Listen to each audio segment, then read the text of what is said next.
बच्चों, polynomial chapter से 5 marks के क्वेश्चन जो है एग्जामिनेशन में पूछे जाते हैं। अब ये टाइप आपको पता होना चाहिए किस टाइप के क्वेश्चंस 5 मार्क्स के लिए पूछे जा सकते हैं एग्जाम में। ठीक है, मैथ्स के पेपर में 5 मार्क वाले कौन से क्वेश्चन जो है पॉलिनोमियल चैप्टर से पूछे जाने के पूरे चांसेस रहते हैं, तो वो है factorization. Okay, factorize the given polynomial. अब देखिए, प्रीवियस वीडियो में हमने क्वाड्रेटिक पॉलिनोमियल को स्प्लिटिंग द मिडल टर्म से फैक्टराइज कैसे करते हैं वो हमने स्टडी किया है, सीखा है सारी इसी स्टेप में। ठीक है, आज हम स्टडी करेंगे या तो फिर आप समझेंगे कि क्वाड्रेटिक के बाद जो आता है क्यूबिक पॉलिनोमियल, क्यूबिक पॉलिनोमियल को किस तरीके से आसान तरीके से बोल सकते हैं हम फैक्टराइज करेंगे। ओके, यहाँ हम trial and error method use नहीं करेंगे because it is too long method. बच्चे लोग ज्यादा कंफ्यूज हो जाते हैं और डिवीजन में दिक्कत जाती है। तो इसके अलावा दूसरा और एक मेथड है, ध्यान में रखिएगा, वहां भी हमें मिडल टर्म्स की बात कर रहा हूं, टर्म नहीं, टर्म्स को हमें स्प्लिट करना पड़ता है और कुछ एडजस्टमेंट से वो जो क्यूबिक पॉलिनोमियल है वो फैक्टराइज हो जाता है। तो चलिए समझते हैं।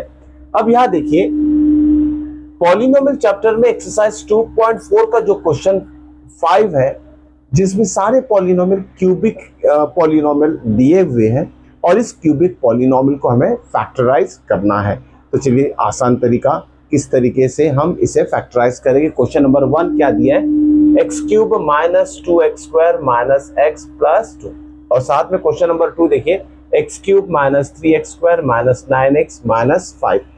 तो आपको थोड़ा समझना पड़ेगा, यहाँ टर्म्स जो अरेंजमेंट दिए गिवन पॉलिनोमियल, उस टर्म्स को समझते हैं। ठीक है, फर्स्ट क्वेश्चन बहुत आसान है, कभी कभी डायरेक्ट ये फैक्टराइज हो जाता है, कभी कभी हमें इसे डायरेक्ट फैक्टराइज करने में कोई दिक्कत नहीं होती, लेकिन most of questions direct factorization से नहीं आएगा। सिर्फ क्वेश्चन 1 ही हम डायरेक्ट फैक्टराइज कर सकते हैं, उसके बाद के क्वेश्चन को हमें दूसरे तरीके से फैक्टराइज करना पड़ेगा। यहाँ देखिए, क्वेश्चन 1 जो है बहुत आसान तरीके से फैक्टराइज हो जाएगा। इसे हम वो ट्रिक अप्लाई नहीं करते जो कि मैं बताने वाला हूँ, वो ट्रिक मैं बताऊंगा इस क्वेश्चन के लिए। ठीक है, तो यहाँ देखिए, फर्स्ट 2 टर्म को हम अंडरलाइन कर दिए यहाँ, ठीक है, और नेक्स्ट 2 टर्म को अंडरलाइन कर दिए। ठीक है, यहाँ आपको सीखना है, समझना है कब हम वो ट्रिक अप्लाई करेंगे जो कि आगे बताने वाला हूँ, और कब इस तरीके से डायरेक्ट फैक्टराइजेशन हम अप्लाई कर सकते हैं। तो सबसे पहले आपको चेक करना है, ये फर्स्ट 2 टर्म में से कॉमन क्या आ रहा है। देखिए, एक्स क्यूब और एक्स स्क्वायर, या 3 और या 2, इसके 2x और इसके 2x मतलब एक्स स्क्वायर हम बाहर निकाल लेंगे, तो ये हो जाएगा एक्स स्क्वायर कॉमन, ब्रैकेट में रहेगा x माइनस 2। ठीक है, इस तरीके से कॉमन निकालना आना चाहिए। यहाँ क्या कॉमन आएगा, देखिए कुछ भी कॉमन नहीं है तो 1 ले लीजिए। जैसे कि प्रीवियस वीडियो में बताया था मैंने, माइनस अगर आता है ये साइन चेंज हो जाएगा, प्लस का माइनस लिख दीजिए, x term as it is रहेगा, 2 एज इट इज रहेगा। ठीक है, देखिए दोनों ब्रैकेट सेम आ गए, हर बार नहीं आएगा, पर्टिकुलर क्वेश्चन में ही ये होता है क्यूबिक पॉलिनोमियल में, सारे क्वेश्चन के तो चांस ही नहीं है। ठीक है, एक आधा क्वेश्चन ऐसे आ गया तो आ गया, आपको पहले चेक करना है, फैक्टराइज करना है इस तरीके से कॉमन निकाल के।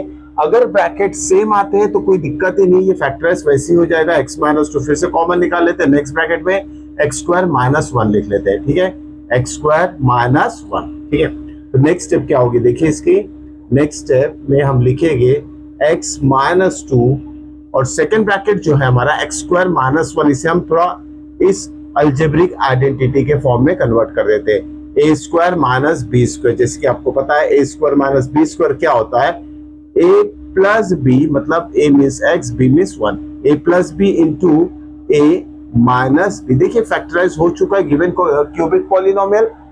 डिग्री ऑफ क्यूबिक पॉलिनोमियल 3 होती है, ये चीज भी आपको नोट करके रखना है। डिग्री ऑफ क्यूबिक पॉलिनोमियल कितनी होती है, 3। तो उसके नंबर ऑफ फैक्टर्स कितने हो गए, 3, ध्यान में रखिएगा। या तो नंबर ऑफ जीरोस कितने हो गए, 3। जितनी डिग्री उतने फैक्टर हम बोलेंगे, जो जेन्युइन फैक्टर है उसके उतने फैक्टर्स इसमें आने चाहिए। देखिए 3 फैक्टर्स आ चुके हैं। ठीक है, और इस 3 फैक्टर्स से नंबर ऑफ जीरोस भी 3 हो गए। ठीक है, ये जो गिवन क्यूबिक पॉलिनोमियल ये तीनों से डिविजिबल है, तीनों फैक्टर से डिविजिबल है। जब हम लॉन्ग डिवीजन अप्लाई करेंगे इस क्यूबिक पॉलिनोमियल को, जैसे इसको पहले x माइनस 2 से डिवाइड करोगे तो रिमाइंडर 0 ही आएगा, इससे भी डिवाइड करोगे तो रिमाइंडर 0 आएगा, इससे भी डिवाइड करोगे तो रिमाइंडर 0 ही आएगा। तो ये पहला सिंपल सा क्वेश्चन था। अब आते हैं मेन जो क्वेश्चन 5 मार्क्स के लिए पूछे जाते हैं, ये नहीं पूछेगा, ये तो डायरेक्ट फैक्टराइजेशन 2-3 मार्क्स के लिए पूछ सकता है। लेकिन ये क्वेश्चन जो है, इस क्वेश्चन को बहुत अच्छी तरीके से आपको समझना है बच्चों। कौन सी ट्रिक मैं बताने वाला हूं उसे अच्छे से समझ लेना है, ठीक है। चलिए शुरुआत करते हैं सेकंड पार्ट से। क्वेश्चन नंबर 5 का ये पार्ट 2 है, जिसमें दिया है x³ - 3x² - 9x - 5। अब इसे फैक्टराइज कैसे करेंगे, देखिए पहले तो ये तरीका अप्लाई करते हैं, ओके, चेक कर लेते हैं कि इस तरीके से ये फैक्टराइज होता है या नहीं है, ठीक है। हम क्या कर रहे हैं, x³ और x² में से कॉमन निकाल लेते हैं, ठीक है। x² कॉमन आ गया, यहाँ रहेगा x - 3। यहाँ से क्या कॉमन आ रहा है, कुछ भी कॉमन नहीं आ रहा है, तो ब्रैकेट में क्या रहेगा 9x + 5। सेम ब्रैकेट नहीं आ रहा है, मतलब डायरेक्टली हम फर्स्ट टू टर्म और लास्ट टू टर्म में से जैसे इसमें लिया था कॉमन, इसमें नहीं ले सकते, ये मैंने प्रूफ करके बताया। तो डायरेक्ट यहाँ फैक्टराइजेशन पॉसिबल नहीं है। अब हम यूज करेंगे हमारी ट्रिक, जिससे कि इसका आंसर इजीली आ जाएगा, ठीक है। चलिए ट्रिक अप्लाई करते हैं इसे फैक्टराइज करने के लिए। बहुत अच्छे तरीके से ध्यान देना है बच्चों, मिस नहीं करना है ये स्टेप। सबसे आसान तरीका है, ट्रायल एंड एरर मेथड बहुत लेंथी मेथड है, कहीं ना कहीं मिस्टेक होने के चांसेस बहुत ज्यादा है, डिवीजन करना भी बड़ी दिक्कत वाली बात है। तो ये सभी चीजों से हमें इस मेथड से छुटकारा मिल जाएगा, मतलब हमें वाली लॉन्ग डिवीजन मेथड नहीं यूज करना पड़ेगा इस तरीके के क्वेश्चन को सॉल्व करने में, ओके। या फिर क्यूबिक पॉलिनोमियल को हमें फैक्टराइज करने में सबसे आसान ये ट्रिक मैं बताने वाला हूं, ठीक है। सबसे पहले हमें क्या करना है, ये दोनों को अंडरलाइन कर लीजिए, मिडल टर्म, दो मिडल टर्म है नहीं, बीच में 2 टर्म है, मिडल टर्म नहीं बोलेंगे, बीच वाले जो 2 टर्म है उसको अंडरलाइन कर लिए। सबसे मेन फोकस करना है ये दोनों टर्म के ऊपर, ठीक है। उसमें से भी सबसे पहले हम सोचेंगे इस सेकंड लास्ट टर्म के बारे में, ठीक है। किसके बारे में सोचेंगे हम, सेकंड लास्ट, मतलब यहां मैं सोचूंगा 9x - 9x with sign, -9x के बारे में आपको सोचना है। और शुरुआत कैसी करना है लिखने की, देखिए लास्ट टर्म से शुरुआत करना है। लास्ट टर्म क्या है, -5, लिख लिया -5, ठीक है, एज इट इज लिख लेना है लास्ट टर्म। अभी जो देखिए 9x है, -9x, ठीक है, इसे कैसे लिख सकते हैं, हमें 5 के फॉर्म में लिखना है। -9x को हमें किस फॉर्म में लिखना है, या 5 है इसलिए 5 के फॉर्म में, अगर यहाँ 6 रहता तो 6 के फॉर्म में, 7 रहता तो 7 के फॉर्म में, 1 रहता, जो भी नंबर यहाँ रहेगा उस फॉर्म में इसे कन्वर्ट करना है। कैसे कन्वर्ट होगा, देखिए -9x -4 -5x, देखिए दोनों का एडिशन सेम साइन है, माइनस माइनस ऐड होके -9x ही रहेगा, मतलब -9x के जगह हमें ये टर्म अरेंज करना है, ओके। या तो फिर -9x को स्प्लिट करना है इस 2 टर्म्स के फॉर्म में, सिर्फ इतना ही ध्यान रखना है और ज्यादा कुछ नहीं सोचना है। क्यों, एक टर्म -5 है क्योंकि लास्ट टर्म 5 है, ठीक है। चलिए साइन के ऊपर ध्यान मत दीजिएगा, लास्ट टर्म 5 है, इसको 5 के फॉर्म में हमें कन्वर्ट करना है। तो ये हो गया कन्वर्ट, -9x को हम लिखेंगे -4x -5x, ठीक है, ओके। ये आ जाएगा -5x, पहले लिख लिया, देखिए -5x देन 4x, और इसका भी साइन माइनस है, ठीक है। -4x -5x किसके जगह लिखी हमने, इसके जगह -9x के जगह हमने ये लिखा है, ओके। चलिए ये हो गया फर्स्ट पार्ट हमारा, ओके। ये फर्स्ट पार्ट यहां से हटा देते हैं।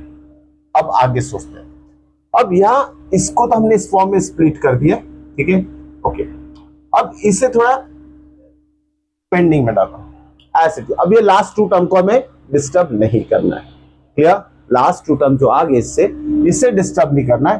अब इसमें ये जो टर्म है फर्स्ट वाला -4x, इसके बारे में सोचना है, ठीक है, इसके बारे में सोचना है। क्या सोचना है हमें, इसको इससे रिलेट कैसे करें, इसको इससे रिलेट कैसे करें। तो same method same trick apply करेंगे इसके लिए भी, ठीक है। -3 है, -3 के साथ क्या है, x²। अब इस -3x² को आपको इस फॉर्म में लाना है, -4 के फॉर्म में। -3x² को आपको कन्वर्ट करना है, सिर्फ देखिए -3 ऐसे सोचो, नहीं तो -3 को कन्वर्ट करना है -4 के फॉर्म में, ठीक है। वेरिएबल यहाँ काउंट नहीं करना है, -3 को आपको लिखना है -4 के फॉर्म में। तो देखिए मैं लिख लेता हूँ किस तरीके से, ये सीखना है आपको, बाकी तो सब वैसे ही आ जाएगा। -3 आंसर तो -3 आना चाहिए, ओके। -4 भी चाहिए, तो चलिए -4 लिख लेते हैं, ओके। -4 लिख लेते हैं, और 1 - 4 मतलब क्या होगा, -3। 1 - 4 कितना होगा, -3 आ गया। अब यहाँ एक्स स्क्वायर है तो यहाँ एक्स स्क्वायर लिख लीजिए, और साथ में यहाँ भी एक्स स्क्वायर लिख लीजिए। इसका मतलब क्या होगा, एक्स स्क्वायर -4x², इसका आंसर कितना आएगा, -3x²।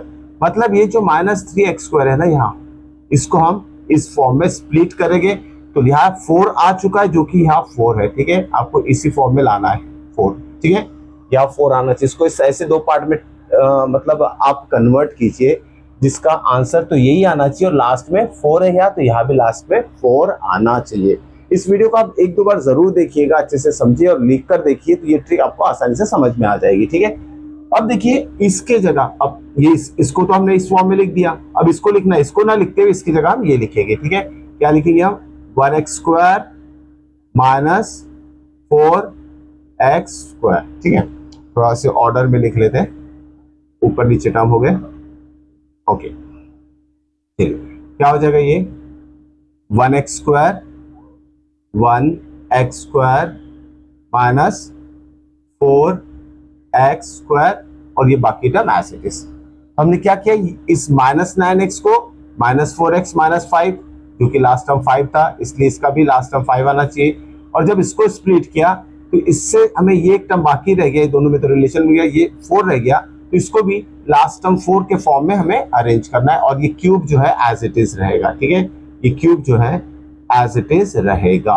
ओके, खूब बच्चों की यहाँ तक स्टेप समझ में आई, सबसे मेन स्टेप है, इसी को आपको समझना है अच्छी तरीके से। ओके, तो इसे लिखकर जरूर देखिएगा। सिर्फ ये दो टर्म को स्प्लिट करना है 2 पार्ट में, इसको स्प्लिट करेंगे 5, यहाँ जो लास्ट नंबर है यहाँ से शुरुआत करेंगे, आप ध्यान में रखिएगा। अब यहाँ के देखिए कितने टर्म्स हो गए, 1 2 3 4 5 6।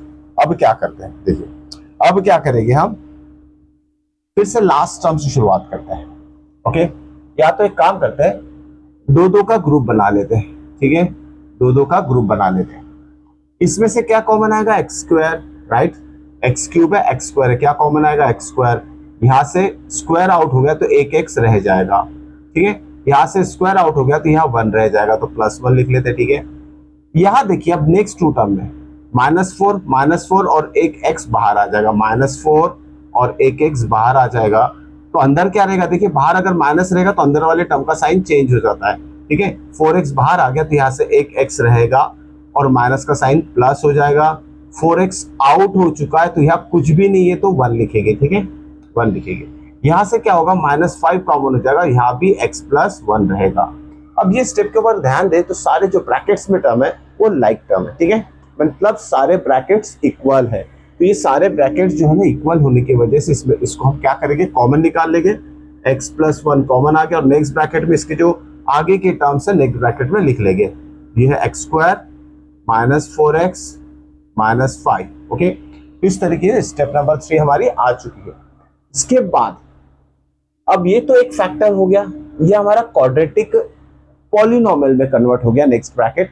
और हमें अच्छी तरीके से याद है, प्रीवियस वीडियो में हमने सारे क्वाड्रेटिक पॉलिनोमियल्स को फैक्टराइज कैसे करते हैं, स्प्लिटिंग द मिडल टर्म, ये सीखा है। तो सेम चीज ये अप्लाई करना है। तो क्वाड्रेटिक पॉलिनोमियल को फैक्टराइज करने के लिए सबसे पहले क्या देखेंगे, लास्ट कांस्टेंट टर्म क्या है, 5। ठीक है, कोएफिशिएंट ऑफ x² क्या नहीं है, 1 है, 1 × 5 तो 5 होगा। 5 को ऐसे 2 पार्ट करना है जिसका subtraction middle term with sign आना चाहिए। तो देखिए 1 × 5 कितना होता है, 5, और 1 - 5 कितना होगा, -4। ठीक है, -4 आ रहा है। 5 × 1 = 5 अगर लेंगे तो 5 - 1 + 4 आएगा, इसलिए 1 × 5 लेना है। 1 × 5 5 होगा, 1 - 5 = -4।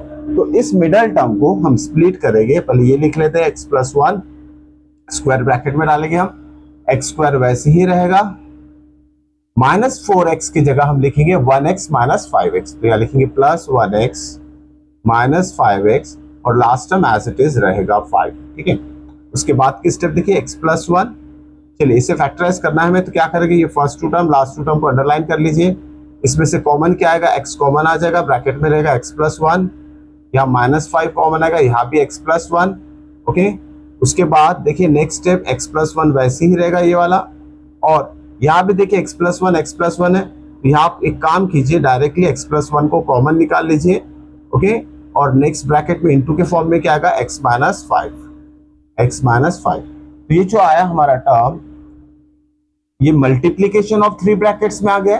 ओके, तो ये जो क्यूबिक पॉलिनोमियल था ये मल्टीप्लीकेशन ऑफ थ्री ब्रैकेट्स में आ गया, मतलब फैक्टराइज हो चुका है। Okay, every bracket is said to be the factor of this cubic polynomial। Okay, तो इस तरीके से हम ये ट्रिक अप्लाई करके इस क्यूबिक पॉलिनोमियल्स को फैक्टराइज कर सकते हैं। होप सो बच्चों की क्वेश्चन समझ में आया होगा। नेक्स्ट वीडियो देखना मत भूलिएगा, इसी से रिलेटेड और 2-3 क्वेश्चन सेम एक्सरसाइज से हम सॉल्व करने वाले हैं। और जो बच्चे नए से जुड़े हैं चैनल में, तो चैनल को सब्सक्राइब करना नहीं भूलना है बच्चों, और साथ में अपने दोस्तों के शेयर जरूर कीजिएगा। मिलते हैं नेक्स्ट इंपॉर्टेंट वीडियो के साथ। Till then, good bye.